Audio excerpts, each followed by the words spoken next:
We've seen a huge concentration, the unicorn, different type of hubs that have been set up around Portugal. So, and also relative type of tax incentives that have helped businesses grow and enable them. So we're seeing, I would say, a great volume between technology, between innovation, between, of course, infrastructure. Hello movers, I'm João Maltez, a lawyer at Martins Castro, and this is the third episode of Season 2 of our special series on international mobility through investment. There will be 4 episodes featuring international guests, and together with you, we'll explore strategies to protect and grow your assets in the world's most stable and advanced economic bloc, the European Union. In today's episode, I'll be speaking with Nathan Hellman, Director Business Development at STAG, and we'll discuss strategy, return, and risk regarding the investment funds in Portugal. Shall we start? Nathan, thank you for being here, for accepting our invitation. Thank you very much for having me, João. It's a great pleasure and to have this opportunity to present what has been such a fantastic environment in private equity that has seen an escalation of growth due to the changes of the Golden Visa program in 2022. Thank you, Nathan. It's great to be here. As I know, and according to my experience in the Golden Visa, STAG is one of the biggest companies, management companies, when we are referring to investment funds eligible for the Golden Visa. So it's great to be here. It's great to have your input, and it will be great for our audience to listen to you, because you have a lot of knowledge, a lot of experience on this field. So let's start, okay? Nathan, you have, as I said, STAG has accompanied the Golden Visa market through investment funds for a significant period of time. It has different types of funds eligible for the Golden Visa and different investors along the time. My first question is how do you feel that the investors' maturity, sophistication, knowledge of the market has changed in the recent years? Absolutely. So really a valid question, and something that I've seen an evolvement just in the last year, in fact, of investors that have gained a high level of sophistication. Traditionally, investors were seeking Golden Visas they would approach the subject of asking about lifestyle type of conditions, what the actual Golden Visa program consists of, which of course is natural, and many investors are still, this is still their primary objective, essentially, before they invest. But now we've seen this evolution of investors that are now approaching it as a professional investor would. Typically, they're assessing the fund structure, they're assessing the track record, they're asking rather informed type of questions. And this is where we've seen now this total change of behavior from what we would have witnessed before 2023, when it was focused on real estate-based investments. So you feel that the investors now are looking more at the investment fund itself and making a due diligence over these, of course, accompanied by their lawyers. But what do you think are you mentioned some of them. What are the key factors that you find that investors are looking for and searching when looking into the investment fund? No, exactly. So, I mean, there's a number of different components, but if I can start in a rather, a perspective that's periodic in terms of their type of allocations, they typically look at what is the fund that the fund manager that is particularly in charge of managing this particular investment, which is important because investors, as much as they should be concerned in a typical strategy and what the investment is looking at deploying, it's important to understand who is effectively managing the investment, because the fund manager at the end of the day is the licensed and regulated entity. So clients want to understand, exactly what are these licensing requirements? How does it work? What is the responsibility? What obligations do they have to fulfill ultimately? And who is the regulator? Can I find your fund and your particular license number under the regulatory's website? Is this information available? So before now they are even looking at the particular investment, this is the primary focus of their discussion. Once they have comfortable with the information that's been relayed to them, they then start assessing the actual fund in terms of the track record, if there has been any previous generations of this particular private equity fund, as well as, of course, the fund manager's particular track record, what the strategy encompasses. Is it more of a capital preservation type of model? Is it more of a growth type of model? How will their capital be exposed? What is the specific time period that they would need to commit their capital for? So they're very much aligned and aware of what a private equity fund normally requires. But traditionally, it's a combination really of regulatory type questions as well as strategy based questions, which clients require intense introspection of. So usually they go deeper and deeper through the analysis. We know that historically the U.S., the United Kingdom are the countries that have more story and more experience and involvement of the citizens themselves with the financial markets and investment funds as the ones with STAG.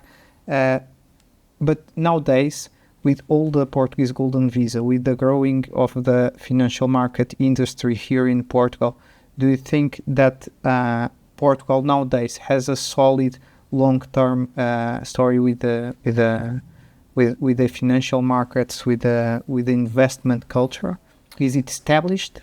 I do believe there has been a significant growth in this sector in terms of how investors are now assessing a typical private equity investment, and also this is aligned to how the environment is coping now with these changes. So what I mean by that, well, typically now we're moving from a short-term type of speculative investment propositions and more into long-term future-facing capital initiatives, where you have the structure that is conditioned to grow a certain sector, whichever sector the private equity fund is investing in.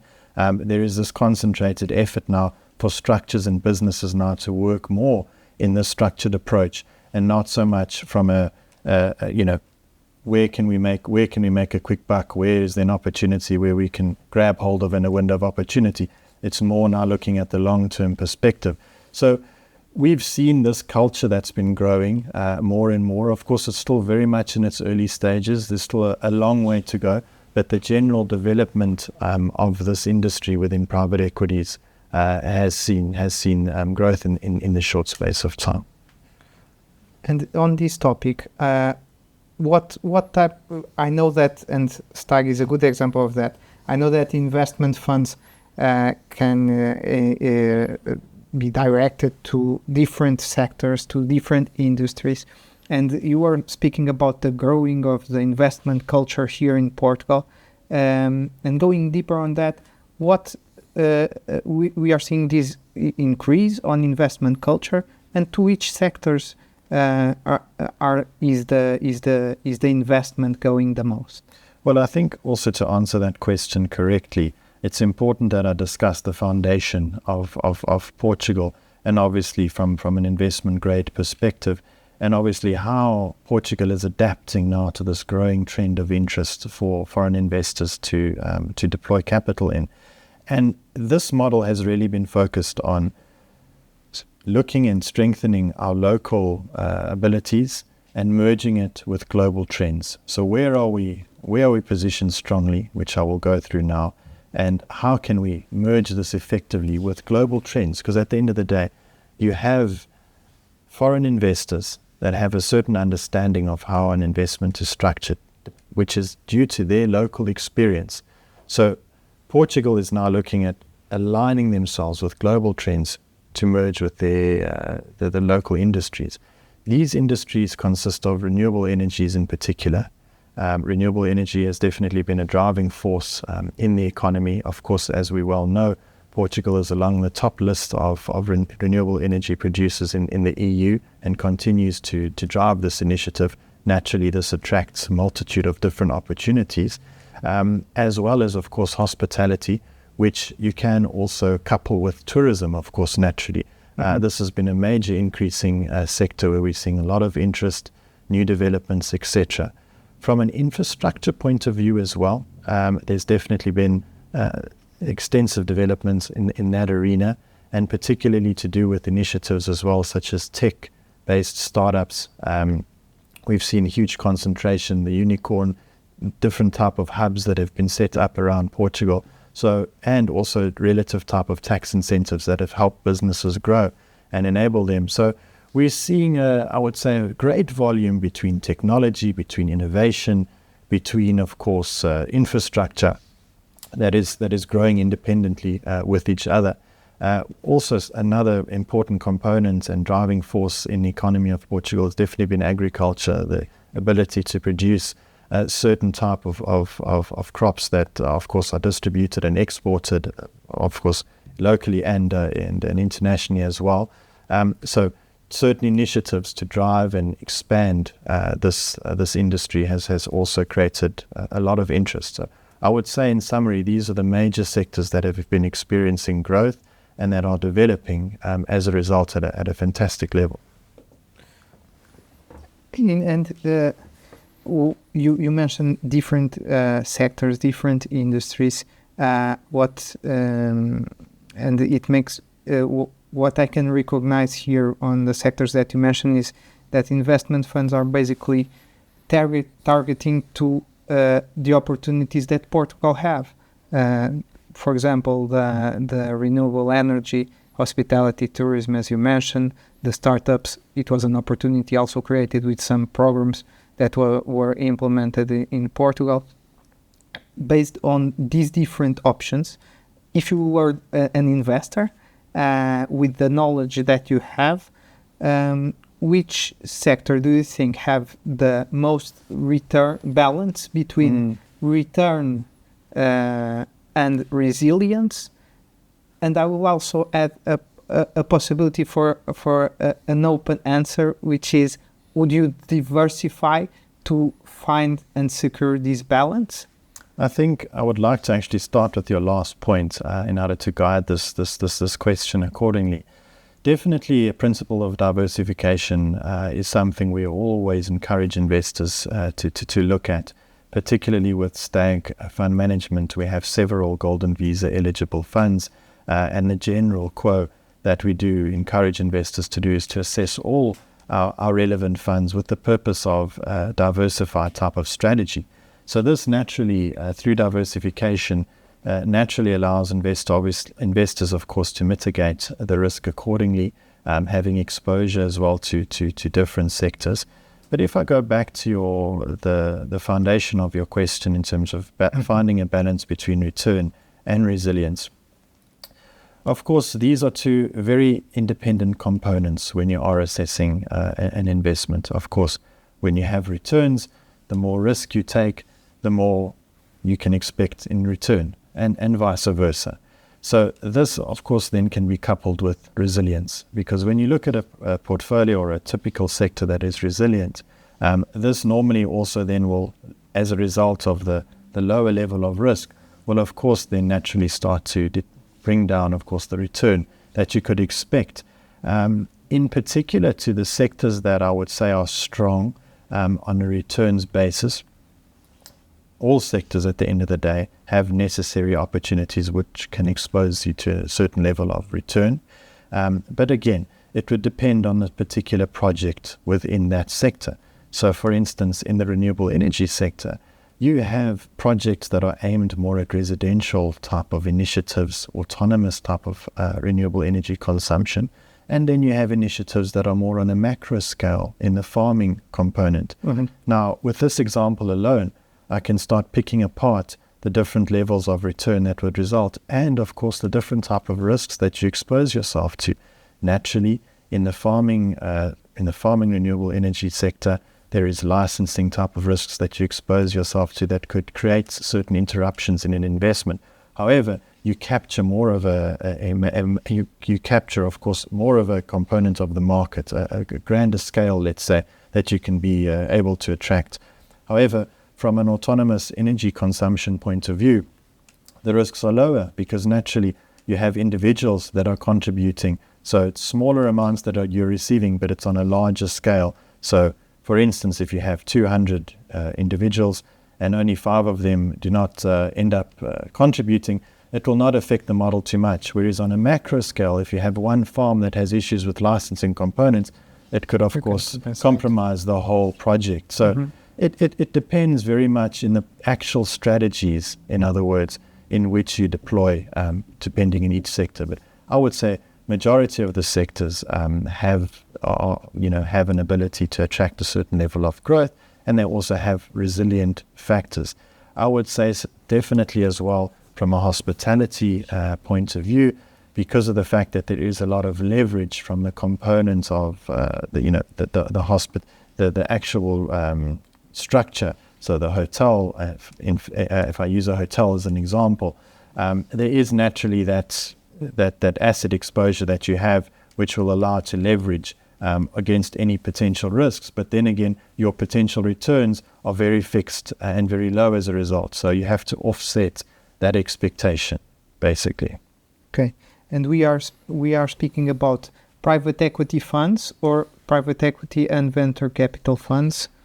So actually, private equity and venture capital, if you look at the legislation, is coupled as one term, but there are two very different type of structures. Of course, a typical private equity structure is when there is a participation where you take up investments within a company. A company then has an investment strategy which it has to allocate and deploy according to the directive of the fund manager or other parties that are investing. I'm using the fund manager for the purpose of this conversation. And they will have to then effectively deploy the strategy, and there's of course a structure that goes along with that. From a venture capital point of view, when you look at how the business is based, it's normally it's very much at an infancy stage, where a company is now starting to acquire. It requires capital to carry out its preliminary objectives. Private equity, on the other hand, more of a mature type of business that already has established itself, and that will now be enhancing, let's say, its offering or its deployment of services or products. From a private equity side, it's a different level of risk. However, private equity funds naturally can attract or may be able to attract a higher return. Again, appreciating the relationship between risk and return has to be observed strictly in this sense. Of course. Nathan, let me just make a pause to speak with our audience to remember that Martins Castro Trip is ready to help you build a solid international strategy and assist you along the Golden Visa path. For that, and to speak with one of our consultants, just scan the QR code on the screen or click the link in the description to learn more.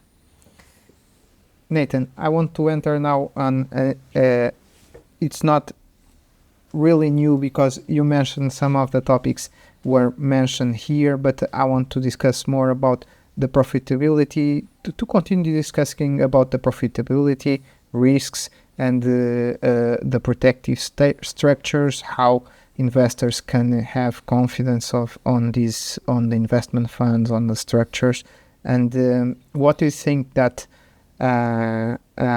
what type of structures that compose the investment funds and the management companies help to mitigate the risks and to give more confidence to the investors when choosing the Portugal path for the Golden Visa? Absolutely. So I think, again, to be able to answer you in an adequate manner or most satisfactory manner, it's important to discuss the foundations of a private equity typical type of fund. And once I've gone through that, I can then, of course, mention to you the specifics in terms of what each fund manager adopts in order to mitigate certain levels of risk. So a typical private equity fund basically comprises of a few different phases, during the term of the investment. There is the fundraising initiative, which is, of course, a call for investors to invest to realize the necessary objectives of the fund. There then is the lock-in period of the fund, which takes place, and then there is the exit stage of the fund. all of which are all, of course, paramount to a well-functioned and thought-out private equity fund.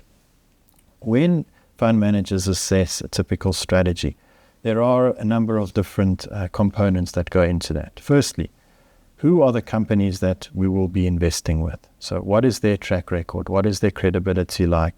Have they, what type of projects have they initiated in the past? And this, of course, already can already give investors a sense of confidence, because at the end of the day, the private equity fund is directly investing and creating partnerships with these necessary organizations and companies. So it's, of course, important that all the traditional type of due diligence is done, but also, do we have a good working relationship at the end of the day? Because ordinarily, when a fund invests with the company, they, of course, generally take up some type of an equity position.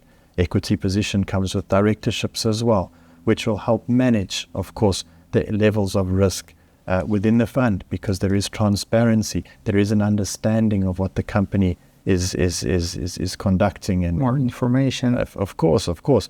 Even though in most private equity funds, once a company makes the investment, they will also set up an additional special purpose vehicle, which will be used to manage the specific project in which their strategy is aligned to. So making sure that all these steps are managed properly, and of course realizing and showing this information to clients so they understand the full organogram of the structure of the fund is of course important. This generally will give investors a lot of confidence. It's really all about transparency. It's really about showing, have we done to the best of our abilities, the necessary due diligence on our strategy objectives. Of course, as well, that also goes to the next point. When we unpack a traditional investment strategy, we have to take into consideration a number of different components. What are these components exactly? Well, of course, how much risk will we be exposed to in terms of the project that we are trying to initiate? So this can come in many different forms.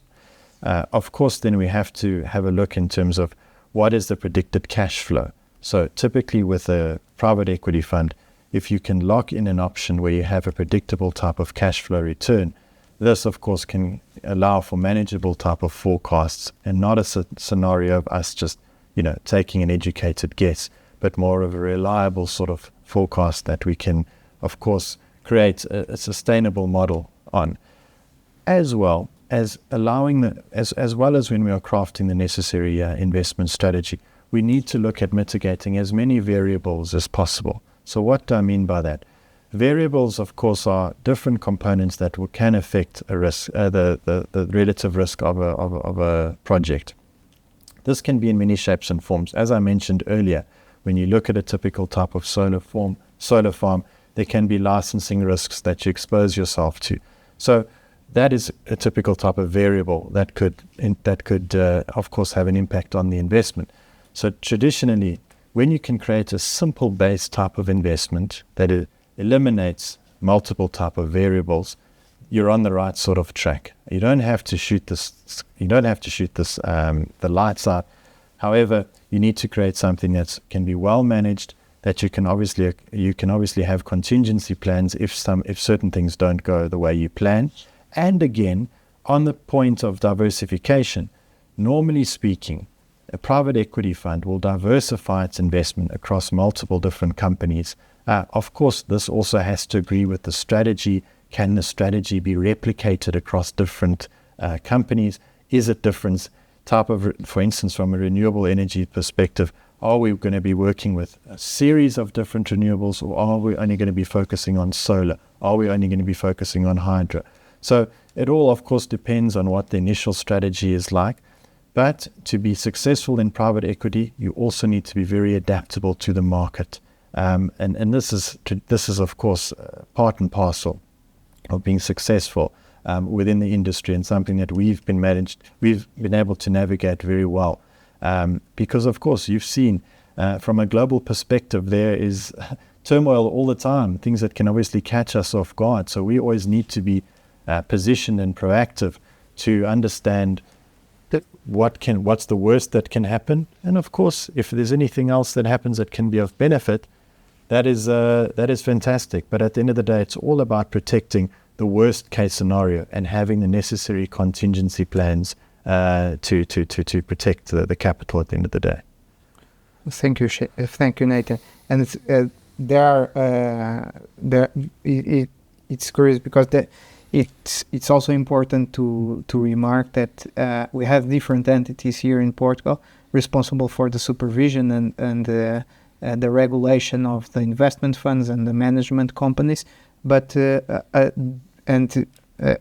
to comply with these regulations, the investment funds themselves have to have an auditor, for example. Do you think that the auditor is a good reference for the investor to look if the auditor is a reliable company, if it is not? It's a very good point. So in particular to that, all of our funds, of course, yes, do have third-party auditors.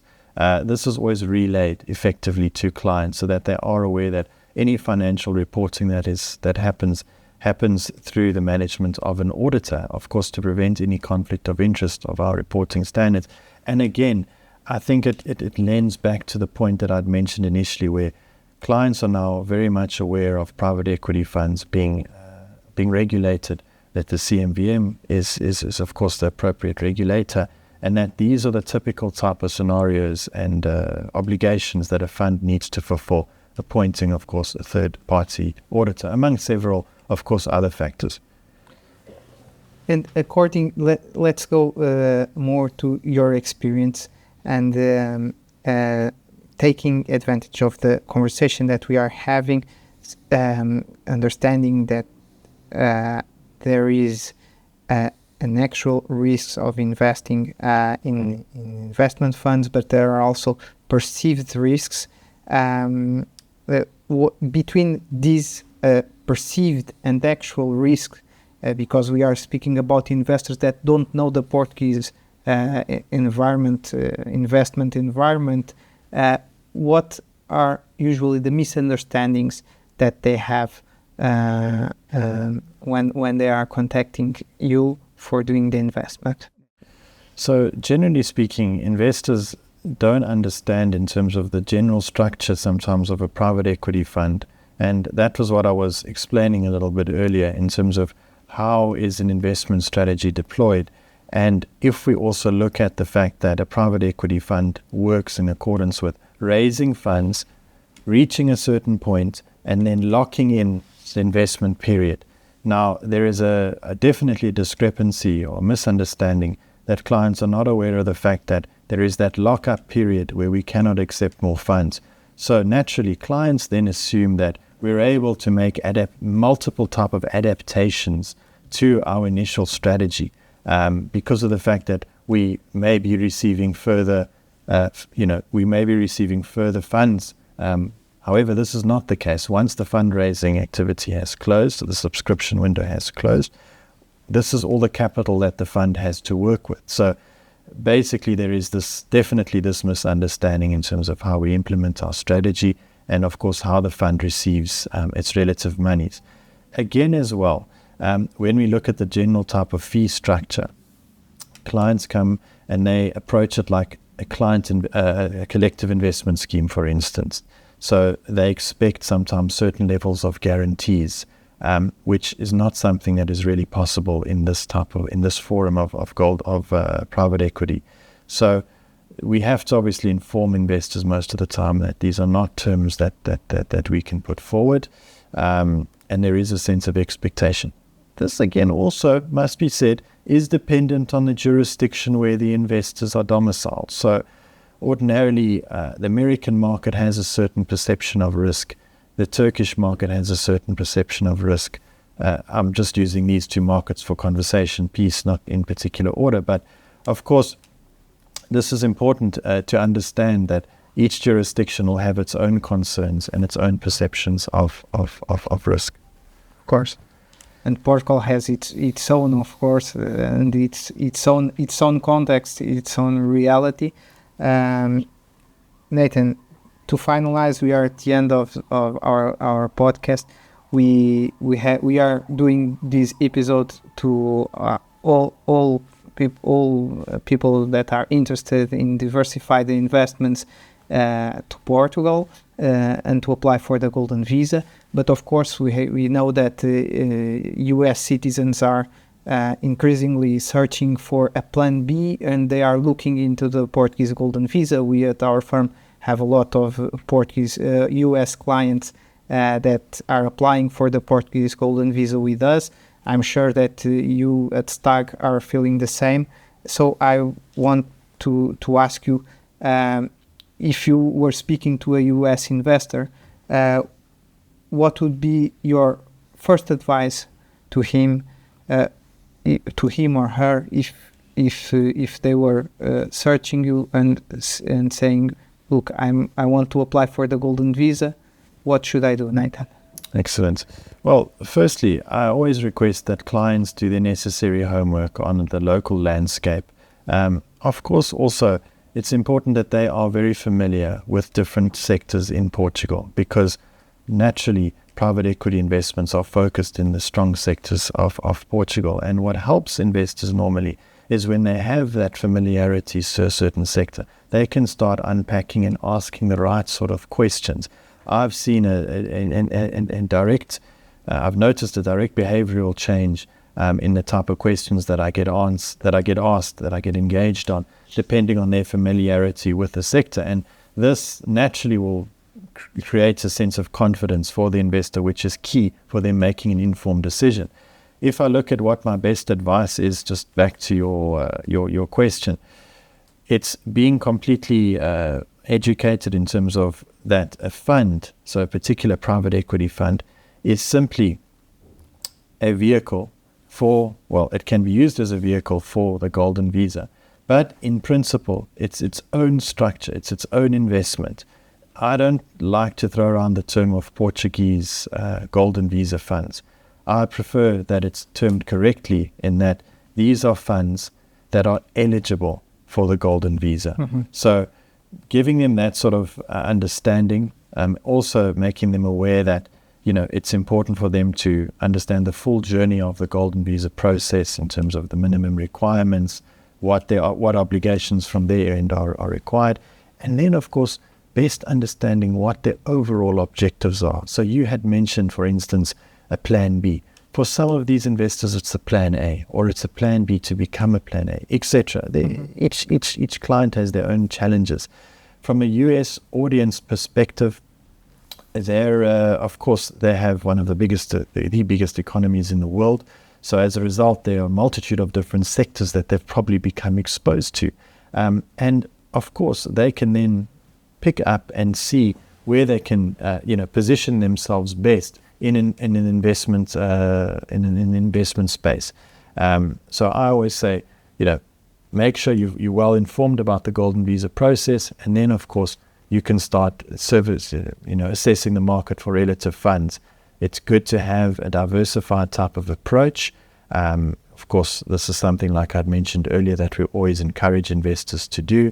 Of course, as well, to understand the fund manager very well, so that they are familiar with the local process and procedures that needs to be followed, and then again, how in principle a private equity investment works.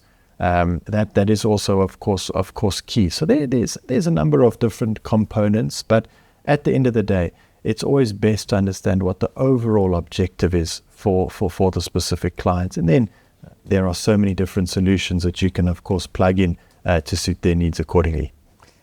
Thank you, Nathan. And of course, to understand more about the private equity funds, I will for sure recommend people to view this and to listen to this episode, because your testimony of your experience with investment funds and with private equity funds is excellent, and it was a great add to our moveCAST. Thank you so much, Nathan. Thank you.